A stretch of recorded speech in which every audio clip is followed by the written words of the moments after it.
नमस्कार, स्वागत है आपका एसके कोचिंग सेंटर में। मैं हूं आपका दोस्त, आपका भाई एसके सर। प्रयास आवासीय विद्यालय प्रवेश परीक्षा कक्षा 9 के लिए विज्ञान के बेहद ही महत्वपूर्ण चैप्टर 2 से मैं लेकर आया हूं। अगर इन सभी प्रश्नों को तैयार करते हैं तो प्रयास आवासीय विद्यालय में आपका प्रवेश सुनिश्चित हो जाएगा। तो जितने भी प्रश्न करा रहे हैं उन सभी प्रश्नों को ज़रूर तैयार करके ही एग्ज़ाम देने जाएं। चलिए, यहाँ पर पहला क्वेश्चन है, कह रहा सूक्ष्म जीव क्या है? तो ऑप्शन ए है वे जीव जो नग्न आंखों से दिखाई देते हैं। बी, वे जीव जो केवल सूक्ष्मदर्शी से दिखाई देते हैं। तो ऑप्शन नंबर बी ही सही है, वे जीव जो केवल सूक्ष्मदर्शी से दिखाई देते हैं। तो इसमें बी ऑप्शन सही हो जाएगा। ठीक, चलिए अगला प्रश्न देखें। अगला प्रश्न है, सूक्ष्म जीवों के कितने प्रमुख समूह हैं? तो सूक्ष्म जीवों के प्रमुख जो समूह हैं वो 4 समूह हैं, इसलिए यहाँ पर सी ऑप्शन सही हो जाएगा। चलिए, निम्नलिखित में से कौन सा सूक्ष्म जीव बैक्टीरिया है? Option A amoeba, option B lactobacillus, option C penicillium, option D yeast. तो सही ऑप्शन इसमें सूक्ष्म जीव जो बैक्टीरिया है वो लैक्टोबैसिलस है, अर्थात बी ऑप्शन सही हो जाएगा। ठीक है, चले। दही बनाने में कौन सा सूक्ष्म जीव उपयोगी है? तो दही बनाने में जो उपयोगी है वो लैक्टोबैसिलस बैक्टीरिया ही उपयोगी है, अर्थात बी ऑप्शन यहाँ पर सही हो जाएगा।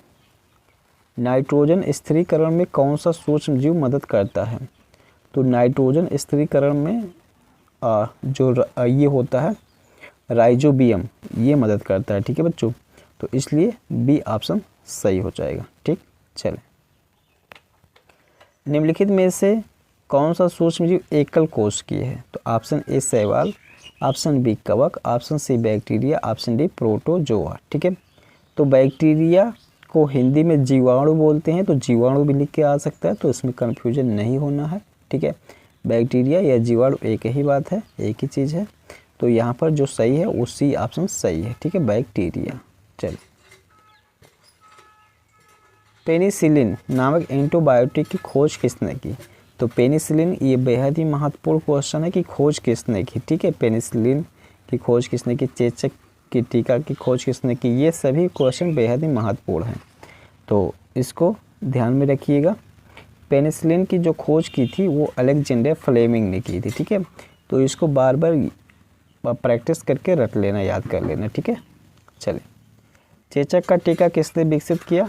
तो चेचक का टीका जो विकसित किया था वो एडवर्ड जेनर ने किया था। ठीक है, किसने किया था? एडवर्ड जेनर ने। तो यहाँ पर ए ऑप्शन सही हो जाएगा। ठीक है, चलिए अगला देखते हैं। निम्नलिखित में से कौन सा रोग बैक्टीरिया के कारण होता है? तो बैक्टीरिया के कारण इसमें जो ऑप्शन दिया गया है वो क्षय रोग अर्थात टीबी, ये क्या होता है? बैक्टीरिया अर्थात जीवाणु से उत्पन्न होता है। ठीक है, तो ये चीज़ें हो जाएगा यहाँ पर।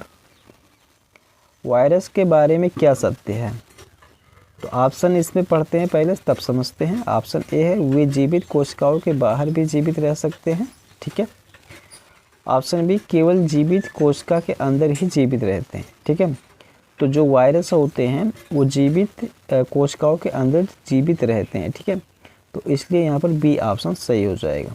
चलें, खाद्य संरक्षण में नमक और चीनी का उपयोग क्यों किया जाता है? खाद्य संरक्षण में नमक और चीनी का उपयोग सूक्ष्म जीवों की वृद्धि को रोकने के लिए किया जाता है, अर्थात यहाँ पर बी ऑप्शन सही हो जाएगा। ठीक है, चलें। रोटी पर जमी हरी परत किसके कारण होती है? तो रोटी पर जो हरी परत जमती है वो किसके कारण होती है? वो कवक के कारण होती है। इसको फंगी भी बोलते हैं। ठीक है, इंग्लिश में, तो इसको ध्यान रखना है। ठीक है, तो 12 का बी ऑप्शन सही है। पाश्चुरीकरण प्रक्रिया का उपयोग किसके लिए किया जाता है? तो पाश्चुरीकरण प्रक्रिया में दूध में जो सूक्ष्म जीव होते हैं उसको मारने के लिए किया जाता है। तो यहाँ पर दिए गए क्वेश्चन में बी ऑप्शन सही हो जाएगा। ठीक है, चलिए। निम्नलिखित में से कौन सा सूक्ष्म जीव शराब बनाने में उपयोगी है? तो शराब बनाने में जो सूक्ष्म जीव उपयोगी है वो है ईस्ट। ठीक है, इसलिए ए ऑप्शन सही हो जाएगा। मलेरिया रोग किसके कारण होता है? मलेरिया रोग जो होता है वो प्रोटोजोआ के कारण होता है, इसलिए यहाँ पर सी ऑप्शन सही हो जाएगा। चलो, एंटीबायोटिक का उपयोग किसके खिलाफ किया जाता है? तो एंटीबायोटिक का जो उपयोग किया जाता है वो बैक्टीरिया के खिलाफ किया जाता है, ठीक है। तो काफ़ी एंटीबायोटिक दवा भी मिलती है और सुई भी, इंजेक्शन भी लगाया जाता है, ठीक है। तो वो किसके खिलाफ? बैक्टीरिया के खिलाफ वो किया जाता है, ठीक है, बैक्टीरिया को मारने के लिए। तो ये बी ऑप्शन यहाँ पर सही है, ठीक। सूक्ष्म जीवों को नष्ट करने के लिए भोजन को गर्म करने की प्रक्रिया क्या कहलाती है? ठीक है, तो गर्म करने की, जो सूक्ष्म जीवों को मारने के लिए, नष्ट करने के लिए भोजन को जो गर्म किया जाता है वो प्रक्रिया कहलाती है पाश्चुरीकरण कहलाती है। तो इसलिए ए ऑप्शन सही हो जाएगा, ठीक है। चलिए, निम्नलिखित में से कौन सा सूक्ष्म जीव पौधों के लिए हानिकारक है? तो ऑप्शन ए है rhizobium, option B yeast, option C कुछ लवक, ऑप्शन डी लैक्टोबैसिलस। तो दिए गए ऑप्शन में यहाँ पर सी ऑप्शन सही है, कुछ लवक जो सूक्ष्म जीव हैं और पौधों के लिए हानिकारक हैं, ठीक है। तो इसमें सी ऑप्शन सही हो जाएगा। अगला देखिए, खाद्य पदार्थों को लंबे समय तक सुरक्षित रखने के लिए क्या किया जाता है? खाद्य पदार्थों को लंबे समय तक सुरक्षित रखने के लिए उसमें नमक और चीनी मिला देते हैं, ठीक है। ये आप लोग भी अपने घर पे देखे होंगे, ठीक है। चलो, सूक्ष्म जीव का अध्ययन किस विज्ञान की शाखा के अंतर्गत किया जाता है? सूक्ष्म जीव, ये सूक्ष्म जीव विज्ञान के अंतर्गत किया जाता है, इसलिए यहाँ पर बी ऑप्शन सही हो जाएगा, ठीक है।